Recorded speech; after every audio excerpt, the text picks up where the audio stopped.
Assalamualaikum warahmatullahi wabarakatuh. Alhamdulillah, tadi sama-sama kita dengarkan penuturan dari Tuan Guru kita Al-Ustadz Haji Abdul Somad. Tadi ada Ustadz mengatakan bahwasanya iman dan dagang tak dapat dipisahkan. Lalu bagaimana cara kita, Ustadz, meyakinkan umat bahwasanya sistem ekonomi Islam ini dapat membawa perubahan yang baik bagi bangsa Indonesia?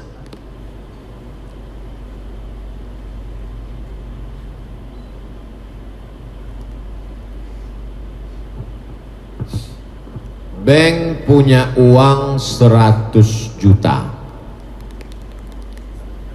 Ada pengusaha muslim punya uang 100 juta. Duitnya sama-sama 100. Yang minjam juga sama-sama usahanya ayam, ternak ayam. Sama-sama yang bank ini pun nanti juga ditetapkan kau mesti bayar bunga sekian. Yang si muslim tadi meminjamkan duit 100 juga, dia juga mengatakan nanti kita akan bagi hasil, dikemas dengan bahasa mudharabah. Di mana letak bedanya? Pinjam duit 100, balikkan 120. Aku tak mau tahu ayam kau mau mati, mau sakit, mau stres, pokoknya balikkan 120. Tapi si saudara kita yang menerapkan sistem mudharabah, setelah dipinjamkannya duit 100, maka sejak keluar duit 100 sore tadi, malam ini pun dia bangun tahajud berdoa kepada Allah, ya Allah, tolonglah usaha ayam si Anu tadi jangan sampai mati. Karena kalau mati duit tak balik.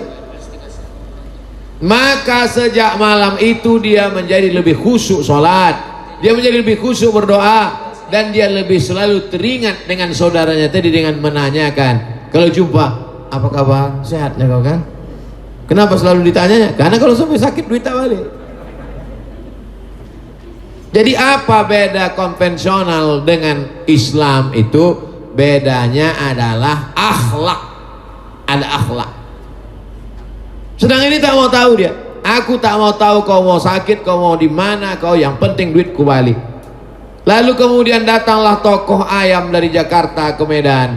Begitu si bapak, si pengusaha muslim tadi mendengar ada tokoh ayam dari Jakarta, maka dipanggilnya lah tokoh ayam tadi, dibuatnya lah seminar ternak ayam. Kenapa? Supaya dibangkit usaha ini, karena kalau untungnya besar, nanti mudharabah bagi hasilnya juga bisa menjadi besar. Jadi bedanya itu di mana? Bedanya di akhlak. Akhlak itulah yang sebenarnya akhlak. Sekarang akhlak selalu dipahami berbakti pada orang tua, akhlak kepada guru. Akhlak yang lebih universal adalah akhlak dalam bisnis. Ada kejujuran, ada integritas, ada kepercayaan, ada trust. Jadi kalau ini kita bangkitkan, maka insya Allah umat percaya. Saya ceramah di Malaysia, Kuala Lumpur, diundang oleh Bank Rakyat Tower. Nanti kalau pergi Kuala Lumpur tengok Tower, Bank Rakyat Tower. Dalam hati saya, sampai hatilah panitia ini mengundang saya ke bank konvensional, Bank Rakyat. Sampai di dalam jumpa sama petinggi-petingginya, Ustaz Abdul Somad, ini adalah bank konvensional, kata dia. Dalam hati saya, aku dah tahu, karena tak ada tulisan Islam di situ, tak ada syariahnya. Tapi bank rakyat ini sudah berubah menjadi 100% murni Islamic Bank, bank Islam. Dan nasabahnya ada Cina, ada India, ada berbagai macam agama. Kenapa mereka mau berinteraksi dengan Islamic Bank? Karena memang prinsipnya di mana ada gula, di situ ada semut. Jadi umat Islam mesti menjadi bintang iklan terhadap Islam. Islam ini produknya luar biasa, tapi karena bintang Islamnya tidak menarik, orang tidak menjadi tertarik. Andai ada produk air susu kambing Etawa, Anda minum maka Anda akan gemuk, bintang iklannya Abdul Somad, percaya tau? Nah, orang percaya. Nah, jadi bagaimana Islam bercerita tentang ekonomi Islam, tapi kemudian membangkitkan. Makanya kalau mau, buatlah satu kampung percontohan. Saya sudah sampaikan ke Basnas, kalau mau lihat real nyata, buat satu kampung mu'alaf. Cari pulau, buat situ kampung mu'alaf. Buat ternak ayam, ternak sapi, ternak itik, buat kolam ikan, karamba, buat di situ pendidikan sekolah gratis. Buat hadirkan jutawan entrepreneur, pakar kambing, pakar ayam, pakar itik, pakar puyuh, hadirkan semua. Lalu Ustaz apa? Aku bidang endorse-nya. Aku nanti mengajaknya, mengiklankannya. Karena saya sudah tanya-tanya, yang berat itu dua. Yang pertama adalah biaya iklan, yang kedua adalah political will, support politik dari atas. Support politik, kalianlah yang mendatangi orang-orang politik. Saya jangan dekat ke orang politik. Yang kedua adalah endorse. Endorse itu maka isi Instagram saya itu isinya endorse saja. Coba tengok, bukalah Instagram. Yang belum, kalian follow lah. Ya, coba kita buka Instagram Abdul Somad. Abdul Somad Official Instagram.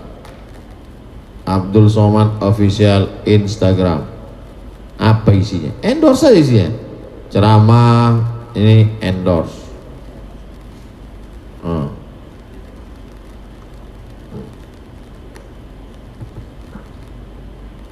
Tak ada pula paket. Ayo gabung menjadi driver Raja Sayur. Jangan lupa download aplikasi Raja Sayur. Buka handphone, Play Store, aplikasi Raja Sayur, download. Produk halal menjadi nomor 1 di aplikasi Raja Sayur demi meningkatkan ekonomi umat. Berkah selalu. Terima kasih. Assalamualaikum warahmatullahi wabarakatuh. Ustadz, kami punya program nih, aplikasi ini ekonomi keumatan. Banyak saudara-saudara kita. Saya tanya, setelah saya yakin, percaya, mari kita buat videonya. Nanti kalian share, nanti aku bantu share. Sampai sekarang tak ada orang ini cerita berapa saya dapat untuk royalti, tak ada. Karena memang udah janji saya itu, setiap yang sifatnya keumatan. Maka kalau datang jamaah bawa kerupuk, bawa keripik, senyum, dia udah tahu saya itu, minta endorse lah itu. Bawa gula merah, bawa kain batik, macam-macam. Wallahu a'lam. Alhamdulillah, luar biasa. Baik Bapak Ibu, kita masuk sesi tanya. Dalam hal ini kita ambil 6 orang, 3 dari kaum ibu, 3 dari kaum bapak. Kami mulai dari sebelah kanan saya. Silahkan tunjuk tangan, sebutkan namanya.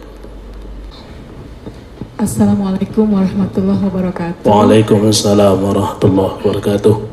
Pak Ustadz, Bu, tolong sebutkan namanya dulu. oh ya, saya Nani Saragi. Saya tinggal di Amsterdam. Saya lagi berlibur di sini untuk 3 minggu. Alhamdulillah terjadi lockdown di Amsterdam, di Belanda. Saya bisa memperpanjang liburan saya kurang lebih 10 hari. Saya lahir di Pematang Siantar, anak seorang tentara. Alhamdulillah seorang tentara 45 ya. Oke. Begini Pak Ustadz, saya bekerja hampir 21 tahun di suatu perusahaan sebagai seorang koordinator. Kemudian ada reorganisasi dan saya harus memilih untuk keluar. Sebenarnya saya bisa masuk tetapi dengan posisi lain, dengan tugas-tugas yang lebih berat, sedangkan sebenarnya itu sama, hanya saya merasa perusahaan itu ingin mengeluarkan kita-kita yang sudah kerja lama. Oke. Saya sekarang berpikir, saya ingin pindah ke Indonesia kembali. Tetapi keadaan di Indonesia ini saya kurang nyaman. Karena ya, anyway, saya punya 2 hal. Kalau saya pindah ke Indonesia, saya ingin membantu bisnis keluarga. Insya Allah ilmu yang saya dapat selama saya di Eropa, di Belanda ya khususnya, saya bisa insya Allah sumbangkan kepada keluarga. dan kepada di sekeliling saya. Tetapi sekali lagi saya Bu, duduk poin aja Bu ya. ya, kalau bisa. oke, anyway, saya pikir saya ingin berusaha di Belanda juga, di Amsterdam. Saya tinggal dari Amsterdam. Untuk berusaha di Amsterdam, insya Allah saya pikir itu lebih baik untuk ekonomi saya. Tetapi untuk agama anak saya itu lebih baik tinggal di Indonesia. Anak saya 8 tahun. Nah, saya mohon nasihat Pak Ustadz, apakah lebih baik saya tinggal di sana atau saya harus kembali ke sini, di mana kalau di sana ekonomi saya lebih baik, insya Allah saya pikir ya, dan tetapi untuk pendidikan anak saya ya kurang, tetapi mungkin ya pendidikan anak saya itu lebih baik di sini menurut pemikiran saya. Begitu. Terima kasih, dan saya senang sekali alhamdulillah bisa berhadapan dengan Pak Ustadz, dan insya Allah ini adalah bukti kita nanti di surga, di akhirat. Amin ya rabbal alamin. Assalamualaikum warahmatullahi wabarakatuh. Waalaikumsalam. Ini Bu Nani Ustadz dari Amsterdam. Kalau di Medan, amplas merendal masuk dalam. Ini rupanya betul-betul orang Belanda Ustadz. Silakan Ustadz.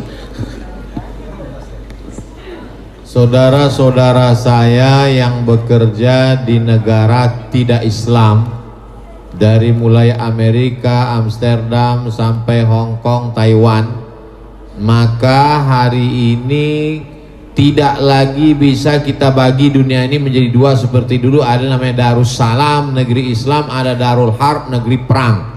Madinah, negeri Islam, Makkah, negeri perang. Maka semua orang yang ada di Makkah mesti pindah ke Madinah bersama Nabi Muhammad SAW. Sekarang tidak lagi bisa begitu. Oleh sebab itu, saudara-saudara kami dari Maroko yang bekerja di Belanda, di Jerman, di Prancis, ulama Maroko justru mengirim, tempat saya sekolah itu namanya Darul Hadis.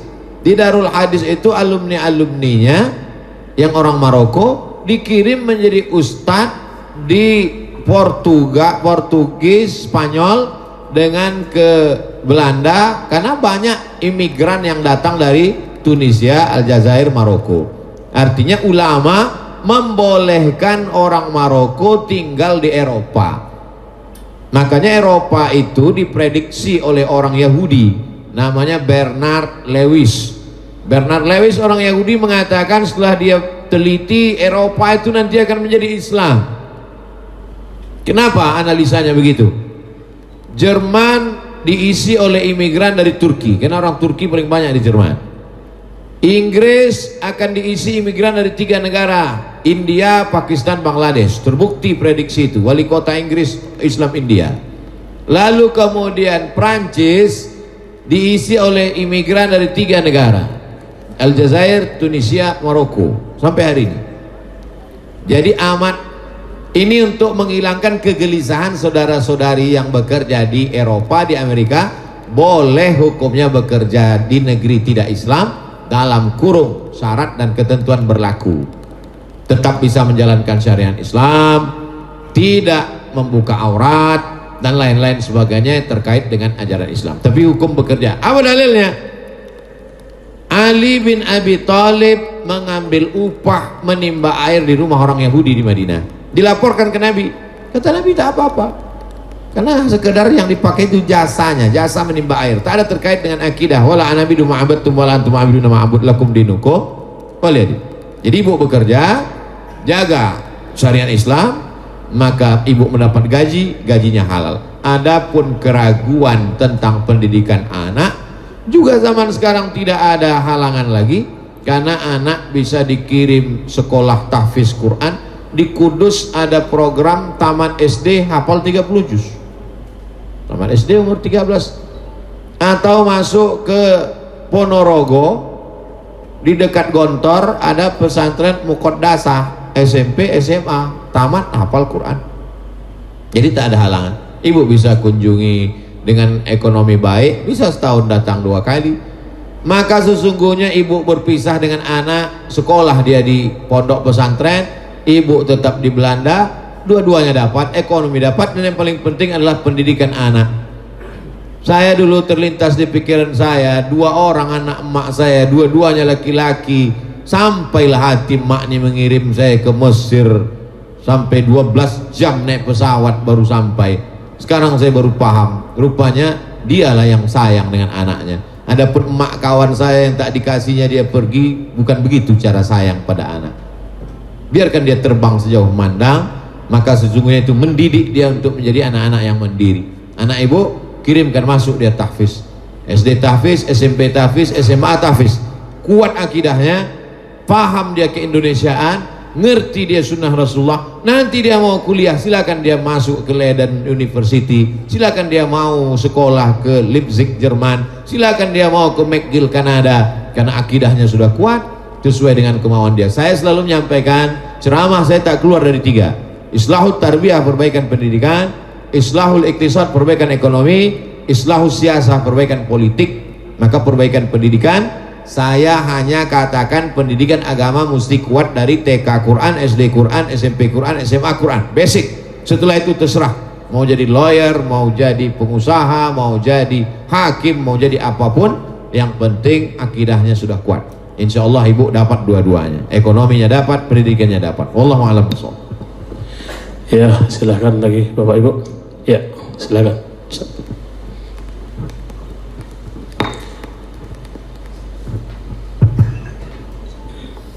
Bismillahirrahmanirrahim. Assalamualaikum warahmatullahi wabarakatuh. Alhamdulillah, salatu wassalamu ala Rasulillah wa ala alihi wa sahbihi wa mawala. Amma ba'd. Yang sama kita hormati, yang kita muliakan guru kita Al-Ustaz Haji Abdul Somad, kemudian moderator dan para hadirin wa hadirat muliakan Allah. Sedikit Ustaz, Tolong sebutkan namanya Pak. Ya. Nama saya Bukhari Al-Hafiz. Berkaitan dengan tema peran strategi pengusaha muslim dalam pembangunan ekonomi Islam di Indonesia. Kita tahu hari ini dalam barisan umat Islam namanya ekonomi itu agak carut marut, Ustaz. Sehingga ketika Presiden Perancis pun bilang bahwa Islam itu adalah agama yang krisis, termasuk krisis ekonomi. Walaupun kadang ada semangat atau ghairah yang kita lihat dari umat Islam. Contoh kemarin semangat 212, hadir 212 mat. Cuman tengah jalan mundur. Dalam kesempatan ini kami minta tolong pemaparan dari Ustaz. Apa sebenarnya penyebab mundurnya ekonomi umat yang sudah mulai jalan dan bagaimana solusinya?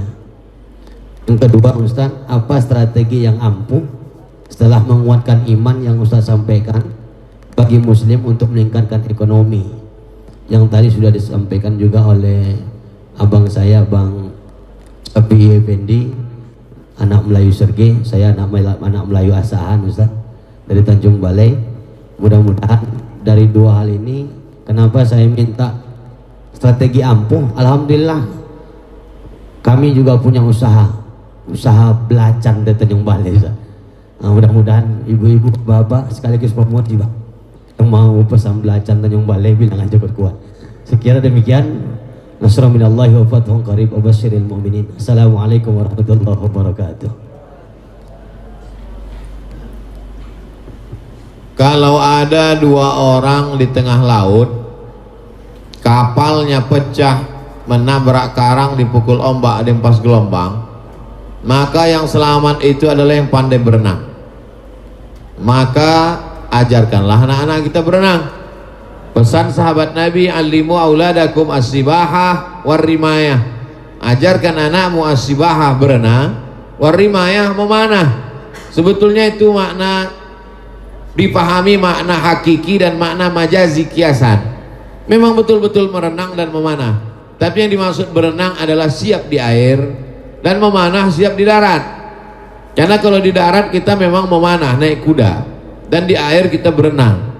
Artinya poin yang pertama, bahwa siap memanah, siap merenang itu kalau di bidang ekonomi, ya betul-betul paham ilmu ekonomi. Kalau dia manajemen, memang betul-betul paham tentang manajemen. Supaya apa? Ilmunya ada. Makanya dalam Islam itu diajarkan yarfa'illahu alladzina amanu minkum walladzina utul ilma, ilmunya.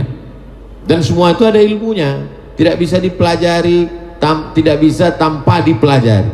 Semua ada ilmunya. Ada ilmu agama, ada ilmu politik, ada ilmu ekonomi, ada ilmu budaya, ada ilmu sosial. Nah, maka tidak hanya sekedar semangat yang berapi-api tanpa didasari oleh ilmu. Ilmu tidak dibatasi oleh ruang kelas. Kalau kata orang Minangkabau, alam takambang menjadi guru, alam terkembang ini menjadi guru. Maka semangat luar biasa tanpa dibarengi pengetahuan yang sejalan berbanding lurus dengan itu, maka semangat itu turun, ilmunya hilang. Maka ilmunya, nah, saya tidak kaitkan hanya dalam kasus 212, termasuk apapun nanti ke depan, maka ilmu. Yang kedua, memang hari ini kalau tampil terlalu awal, nanti dia menjadi prematur, cepat dipukul. Nah, jadi banyak juga usahawan-usahawan, bisnismen, kawan-kawan, sahabat-sahabat, Ustadz Somad, sekarang kita sudah punya odol, sekarang kita punya sabun, sekarang kita punya sampo. Gimana nih, saya endorse? Jangan dulu Ustadz, ini kita buat, kita gerilya dulu, karena ini kalau langsung besar langsung dipukul dari atas. Nah, ada banyak. Jadi kita lewat pengajian-pengajian dulu, lewat komunitas kita dulu, kita besar karena takut dipukul di atas. Nah ini, jadi berstrategi itu penting sekarang, karena kalau tidak nanti menjadi prematur, menjadi hancur, layu sebelum berkembang. Nah jadi pertama ilmunya, yang kedua berstrategi, bukan berarti tak ada. Lalu kemudian yang ketiga adalah kajian-kajian ini, cobalah kajian-kajian yang bermanfaat untuk keumatan. Jangan lagi dikaji yang mubazir, yang khilafiyah, yang justru. Nah, jadi kajian-kajian, maka saya senang sekali kajian fokus, kajian ekonomi, kajian politik Islam, kajian supaya apa? Supaya setelah itu ada follow up-nya. Setelah ngaji itu apa yang mesti kita buat? Setelah pengajian itu kita bisa buat apa? Karena kalau tidak dia akan berputar-putar di situ saja, mubazir. Mudah-mudahan ke depan insya Allah lebih baik. Tapi jangan katakan tak ada sama sekali. Insya Allah gerakan ini ada, tumbuh, dan Allah meridhoinya insya Allah. Amin. Wallahu a'lam. Baik Bapak Ibu, ada lagi yang mau bertanya? Ya, silakan Pak. Iya silakan Pak, berdiri Pak.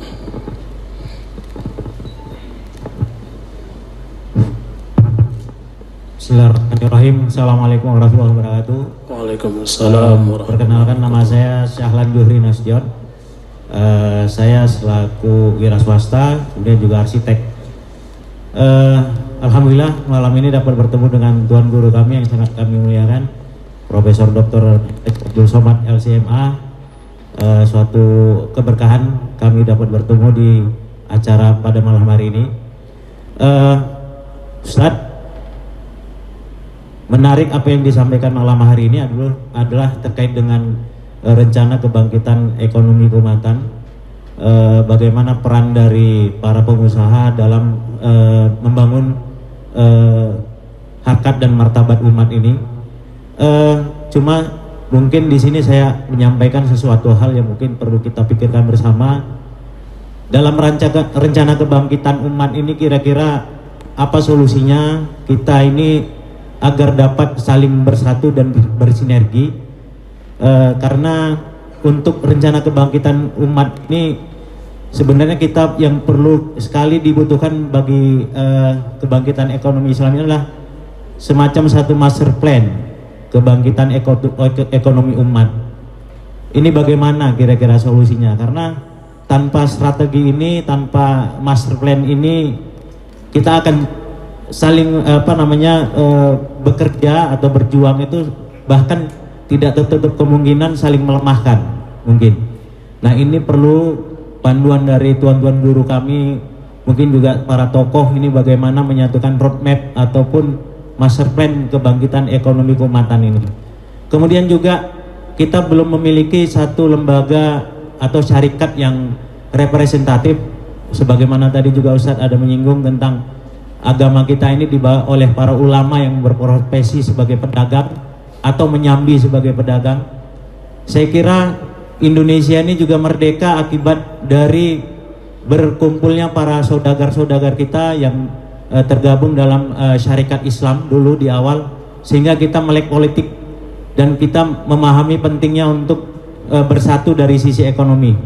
Ini bagaimana kita strateginya untuk membangun kembali jaringan perserikatan kita, sehingga rencana master plan kebangkitan ekonomi keumatan itu tadi dapat bisa diwujudkan hingga ke akar rumput.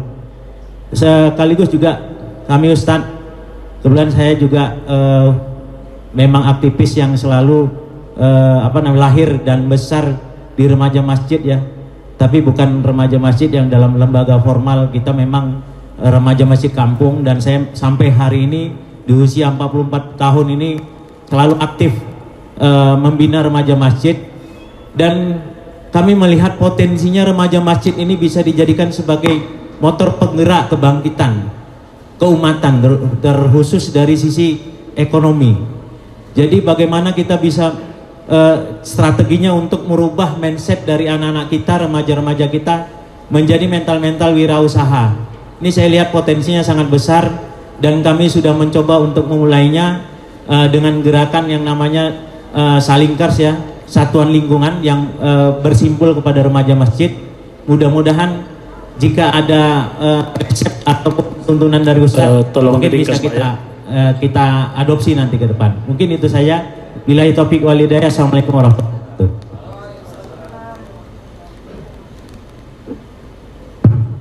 Al-arwah junudun mujannadah. Ruh itu seperti tentara-tentara. Wama al-arwah, ruh saya, ruh bapak, ruh ibu, ruh kita semua ini seperti tentara-tentara. Kalau dia menemukan kesesuaiannya, iktalafa, dia akan menyatu. Wama tanakara, tapi kalau dia merasa tidak cocok, tidak sejalan, maka dia pasti ikhtalafa, dia pasti menjauh. Seperti besi berani. Besi berani kalau tepat dia connect, dia menyatu. Tapi kalau dia tidak, dia akan menjauh. Jadi filosofi itu saya rasakan ketika saya berkeliling ini. Dengan latar belakang pendidikan yang berbeda, dengan suku yang berbeda, tidak ada kesamaan kami sedikit pun, tapi dalam beberapa hal bisa bersama. Sekolahnya sama, sukunya sama, tapi berbeda, dia akan menjauh. Nah, jadi prinsip ini sunatullah.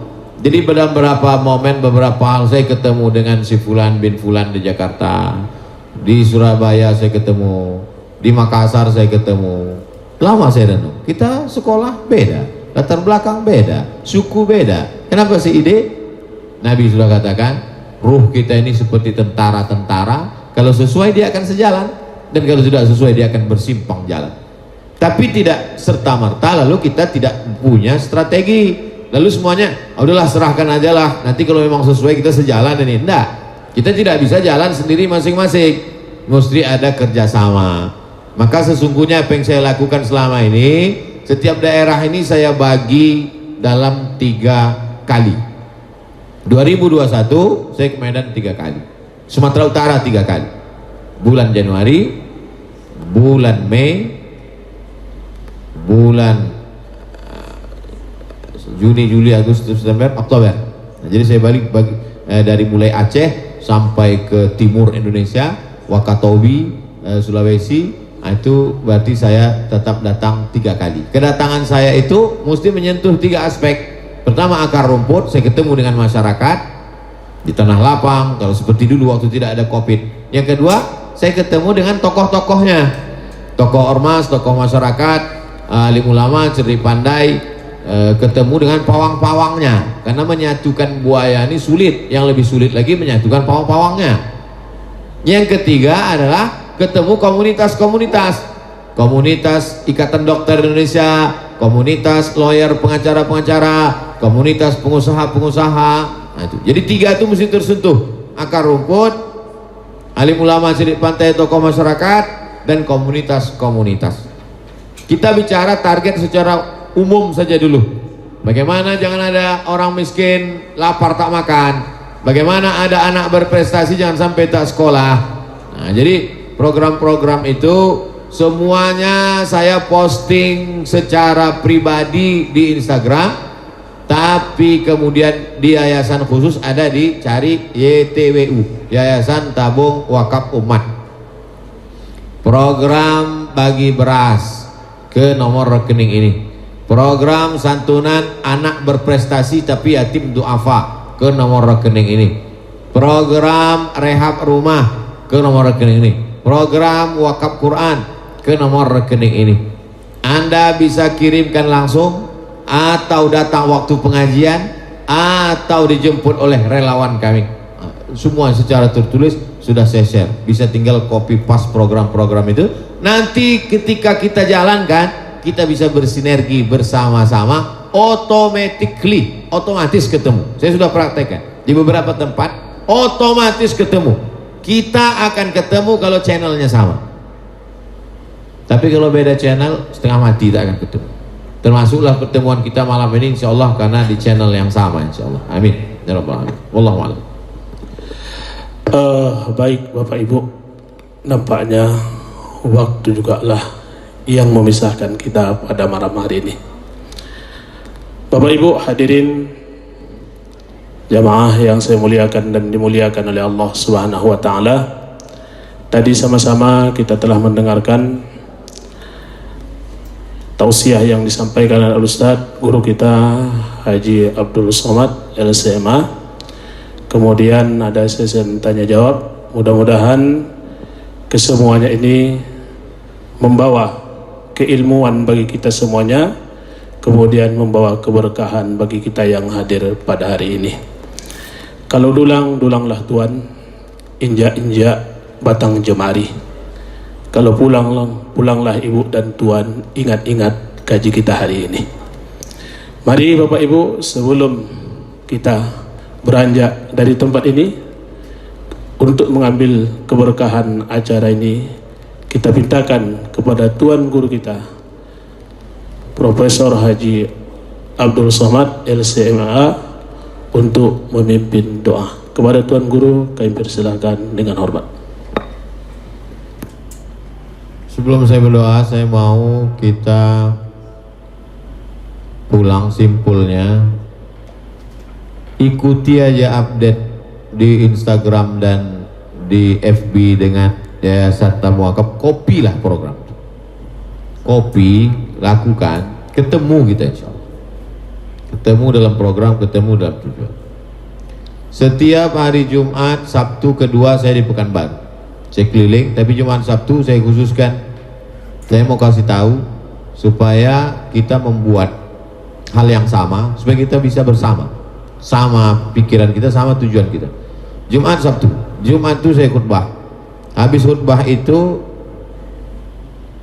membagi program sosial ke panti, ke fakir miskin, ke duafa, langsung.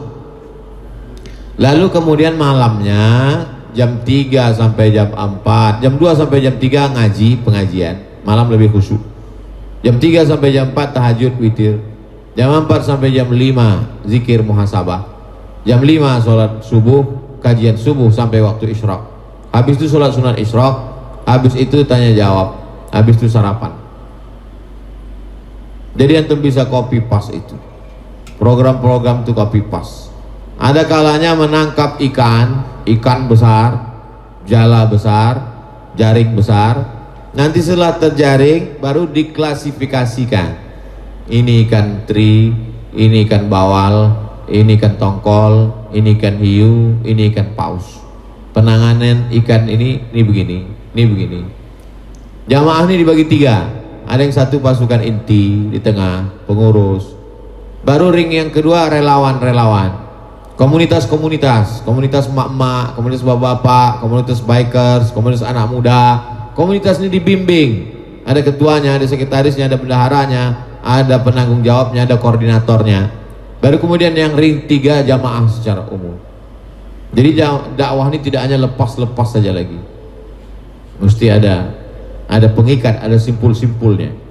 Jadi pertemuan kita tidak hanya sekedar pertemuan, tapi ada yang bisa kita ambil, kita bawa program-program sesuai dengan bidang kita masing-masing. Al-hazihin niyah al-fatihah. A'udzubillahi minasyaitonirrajim. Bismillahirrahmanirrahim. Alhamdulillahirabbil alamin arrahmanir rahim maliki yaumiddin. Iyyaka na'budu wa iyyaka nasta'in ihdinas siratal mustaqim. Shiratal ladzina an'amta 'alaihim ghairil maghdubi 'alaihim waladdallin. Amin.